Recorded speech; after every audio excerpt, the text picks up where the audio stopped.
In the hushed final moments of a Saturday night out, as the music softens and the lights dim, the ordinary can shatter in an instant. At the RE bar in West London, drinks were being finished, and goodbyes were being said. Nothing felt out of the ordinary. Among the last of the patrons was 21-year-old Josh Hansen, relaxed and chatting with his girlfriend and friends. Suddenly, a man he had never met before walked directly towards him. What transpired next took less than 10 seconds, a blur of motion so swift that by the time anyone comprehended the horror, the man was gone. This is the story of a young life stolen without warning and the international manhunt for his killer, a man who would become Britain's most wanted fugitive. What time is it where you are, and where are you watching us from? I look forward to your responses in the comments. And of course, please subscribe to the channel. Josh Hansen was the kind of young man any parent would be proud of. At 21, he lived with his mother, Tracy, in Kingsbury, northwest London, and had a stable career as a roads planner. Described by everyone who knew him as polite, hardworking, and deeply devoted to his family, Josh was not someone who sought out trouble. His sister, Brooke, remembered him as incredibly thoughtful, a man who would drop everything to help someone he cared for. On the night of Saturday, the 10th of October, 2015, he was simply enjoying a night out with his girlfriend and friends, a brief respite before the work week began. In stark contrast was Shane O'Brien. At 27, the West London native was already well acquainted with law enforcement. He was a known figure with connections to organized crime networks that stretched across Europe. Those familiar with the case described him as calculated and well-resourced, not flashy, but dangerously quiet. A father to a young daughter, he kept his personal life heavily guarded. He was just another face in the crowd at the RE bar in Eastcote that night, giving no indication of the violence he was about to unleash. Josh and Shane had never met. They had no shared history, no friends in common, no reason to interact. They were simply two strangers in the same place at the same time. As the night wound down in the early hours of Sunday, the 11th of October, about 40 people remained in the bar. CCTV footage would later show Josh standing with his group, engaged in quiet conversation. Across the room, O'Brien sat with his own friends. For hours, their paths never crossed. They didn't speak, they didn't look at each other. At approximately 1:10 a.m., O'Brien got up from his table. He walked with purpose across the floor directly to Josh. A brief, heated exchange occurred, the exact words lost to the noise of the bar. The confrontation lasted mere seconds.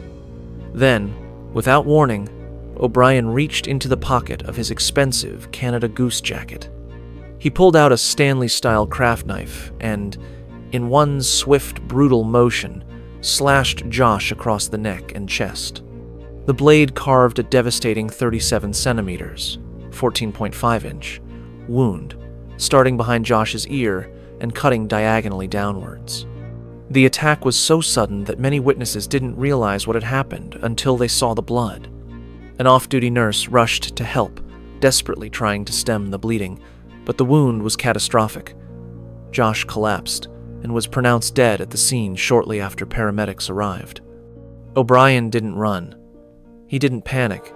He simply turned, walked calmly out the main door, and vanished into the night. Within minutes, the RE bar transformed from a local night spot into a major crime scene.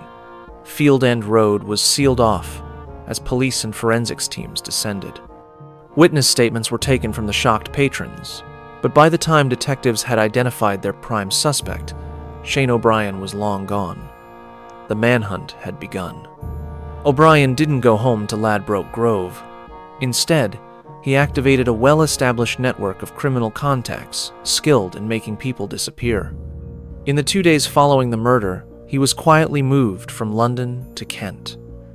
Investigators later uncovered that he reached Biggin Hill Airport, a private airfield in southeast London.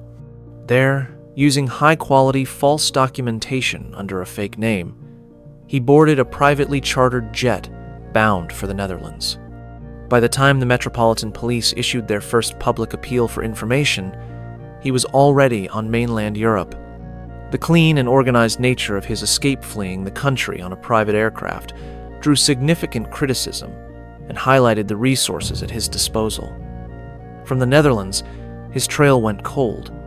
He stopped using credit cards and phones, operating entirely with cash and staying in properties owned by his contacts. His face was on wanted posters, but O'Brien had slipped through the cracks. The chase was now international. With O'Brien at large, British police, in collaboration with the National Crime Agency and Europol, escalated the search.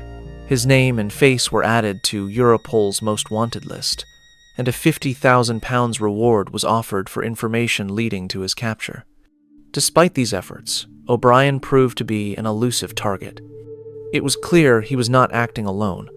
He was being financially and logistically supported by powerful criminal associates who provided safe houses and a stream of high-quality fake identities. His movements were sporadic and hard to trace. Credible sightings placed him in the Netherlands, Germany, and Belgium.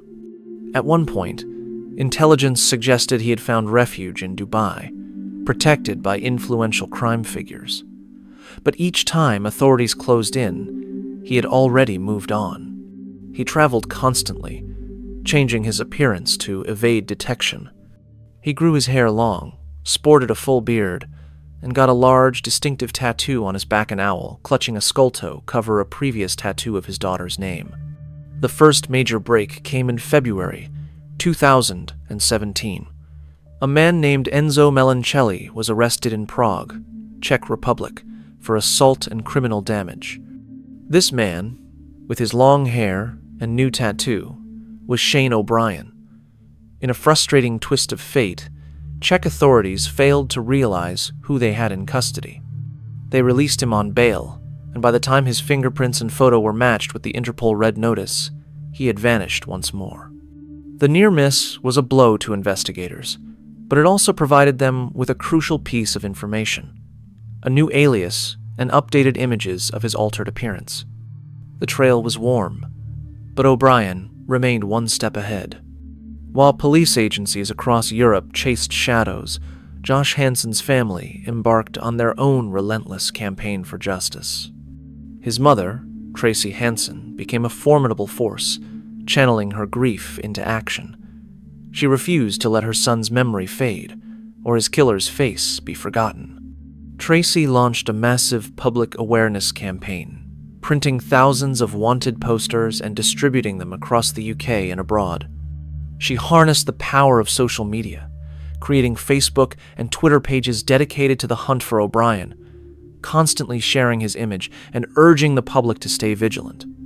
On anniversaries of Josh's death and on what would have been his birthdays, the family held vigils and spoke to the press, ensuring the case remained in the headlines.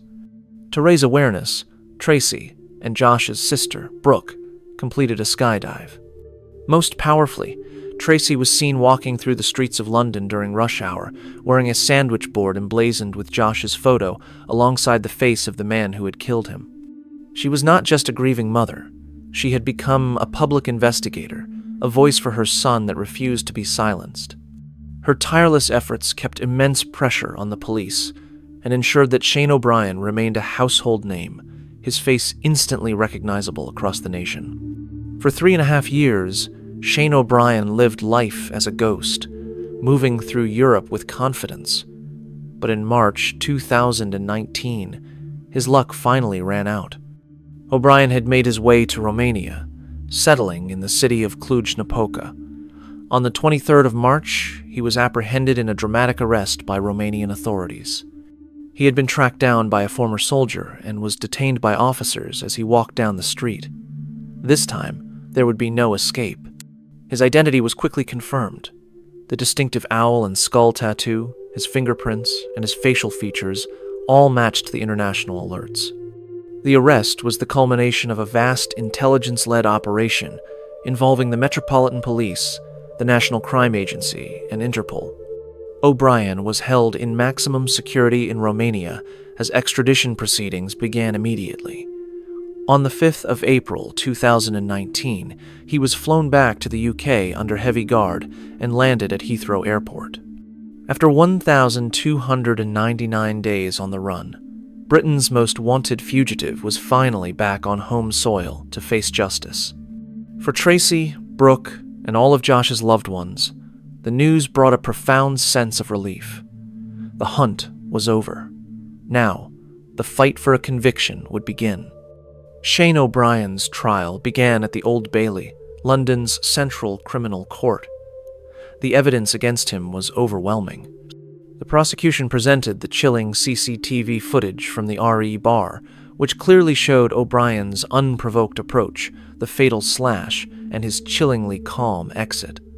There was no question of who had committed the act. The trial focused on O'Brien's intent. His defense team argued that he had not intended to kill Josh, and claimed he lost control after feeling threatened, a moment of madness. However, this narrative was systematically dismantled by the prosecution. They highlighted that O'Brien had brought a weapon to the bar, that the attack was unprovoked, and that his highly organized escape demonstrated a calculated and criminally sophisticated mindset, not panic. His years spent evading capture, using aliases, and altering his appearance showed a man determined to escape responsibility for his actions. After just 55 minutes of deliberation, the jury found Shane O'Brien guilty of murder. In October 2019, the judge sentenced him to life in prison with a minimum term of 26 years. The judge described the attack as a grotesque, violent, and savage act, and noted O'Brien's complete lack of remorse. For Josh Hanson's family, the verdict marked the end of a 4-year nightmare. The man who had taken Josh's life in less than 10 seconds would now spend decades behind bars, a measure of justice for a life so senselessly and cruelly cut short.